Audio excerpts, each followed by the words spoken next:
His presentation will explore applying sociological theories to the Capitol Hill insurrection that took place on January 6, 2021. His presentation was completed for the Spring Applied Sociological Theory Master's Level course at the University of Alabama at Birmingham.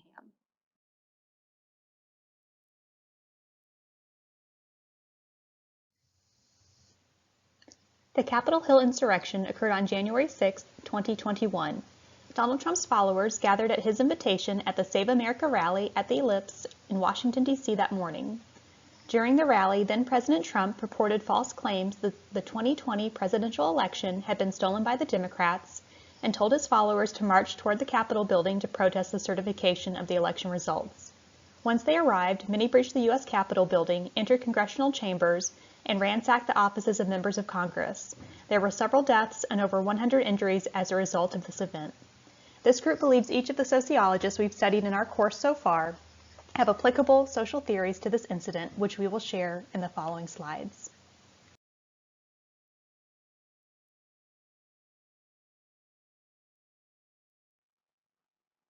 Chaldean's theory of asabiya is the idea of social solidarity with an emphasis on unity, group consciousness, and a sense of shared purpose and social cohesion. During the 2016 election process, Donald Trump became the face of a conservative movement for change to power. Civic engagement begins to increase dramatically to show support for Trump via social media. Those who supported Trump, as well as those who opposed him, begin to see the importance of government elections and policymaking. Pro-Trump supporters share collective ideas and goals of what they believed would make America great again. While the actual concrete ideas are not as clear, it can be agreed that many of the ideas are xenophobic, racist, sexist, and heavily favor those in economic power. During the counting of the votes, Donald Trump draws on the strong asabiya that gained traction over his 4 years in offices and encourages some of his supporters to siege the Capitol building. Because the group present at the speech believed that Trump is the true president, they proceed to the Capitol building and attempt to overthrow the government in hopes to make America great again.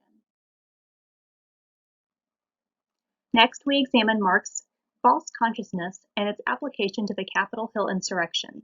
The opposite of class consciousness, false consciousness, occurs when the working class misplaces blame for their living circumstances on outgroups like other races, religions, political affiliations, and more, instead of those in power.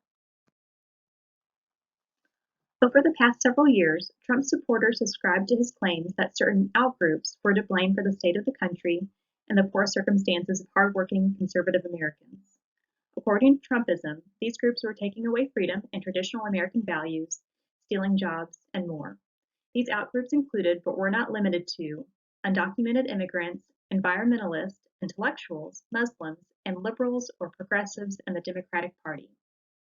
When Trump lost the 2020 presidential election, he told his followers that the Democratic Party went so far as to steal the election and would aid these outgroups in carrying out a liberal agenda.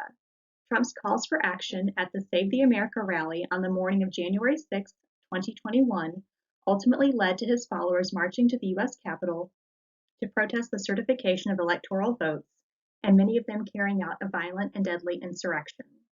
Marx may say that making this group aware of the common class struggle that they share with so-called outgroups and recognizing the capitalistic system that perpetuates it would address this issue. One of the key concepts that Emile Durkheim is known for is collective conscious.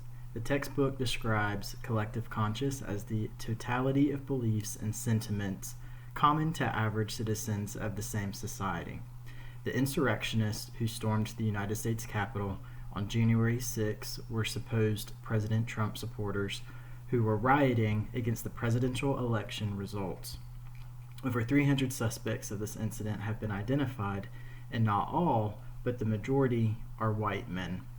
Although this rioting and abusive mentality is not the mindset of the collective whole of Trump supporters, it is the belief of this specific society of Trump supporters. Instead of a violent and fatal stampede of the United States Capitol, this branch of society members could have peacefully protested or contacted their government officials expressing their concern. Instead, they took it upon themselves to try and prohibit the verification by forceful physical contact. Another key concept of Durkheim is mechanical solidarity versus organic solidarity. Mechanical solidarity can be described as feelings of likeness and is rooted in everyone doing or feeling similar things. This sociological belief can be applied to the attack on the United States Capitol because this group of supporters and attackers had the same mindset and similar feelings. The collective consciousness of this specific culture was that a forceful riot to overtake lawmakers was required in order to forbid the electoral votes from being counted. One type of a solution could be to view this issue from the organic solidarity standpoint. Mechanical solidarity is completely opposite of organic solidarity, which concentrates on each person being interdependent with others and each person cultivating individual differences. In order to form this riot, this group needed to rely on one another and form a bond in numbers that could overtake local and governmental authority.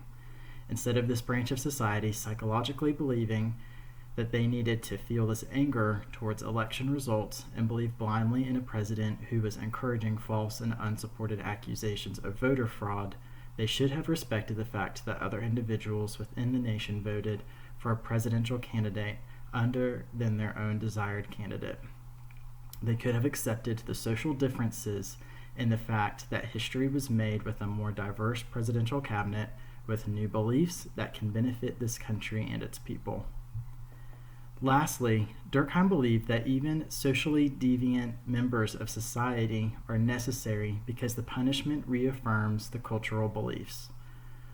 Although hateful and unpatriotic this event and the members who contributed were, this did prove to our country that our laws still stand and the government will not be overthrown by a coup. For many who have been charged and arrested, President Trump did not come to their aid as they had believed, and it reaffirmed that there is a justice system for those who commit the crimes.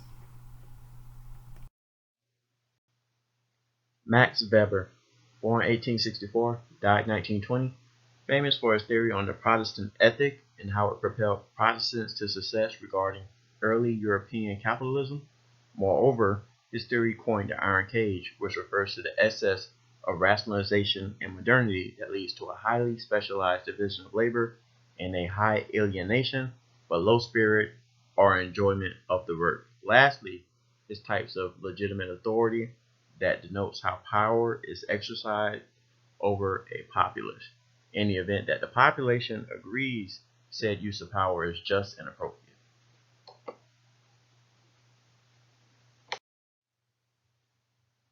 Types of authority: we have traditional authority. The person or party in power rules without question.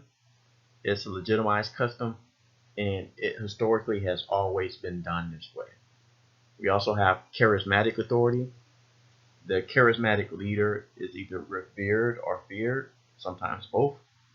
Charisma can be a negative or positive trait of the leader, meaning you can have negative charisma or positive charisma. Additionally, authority amplified according to the followers of the charismatic leader by keen or even magical insight. Also, appeasement or satisfaction of the leader is of great importance to the followers. Lastly, we have rational legal authority, which are your elected officials. Being elected obviously gives the elected officials or reinforces a certain sense of legitimacy. It's of great consequence to a rational society, and they can also govern from a position of deference, being that you elected me as your leader. On January 6, 2021, a mob of angry President Trump supporters stormed the Capitol building and attempted to overthrow the government. They have been spurred on by online conspiracy theorists and online communities, some media outlets, the outgoing administration's questioning of the legitimacy of the 2020 election, some legislators, and the tweets and comments of President Trump, who was defeated in the 2020 election. Trump is an interesting president because he was elected to govern by the conventional democratic mechanisms of our democratic society, but morphed into a charismatic authority type, particularly after his defeat in the 2020 election. Weber would say that this contingent of ardent and angry Trump supporters need to be convinced of the legitimacy of the electoral process. If you could do that through additional transparency or some other means, you could then bring that demographic back into the rational legal authority fold.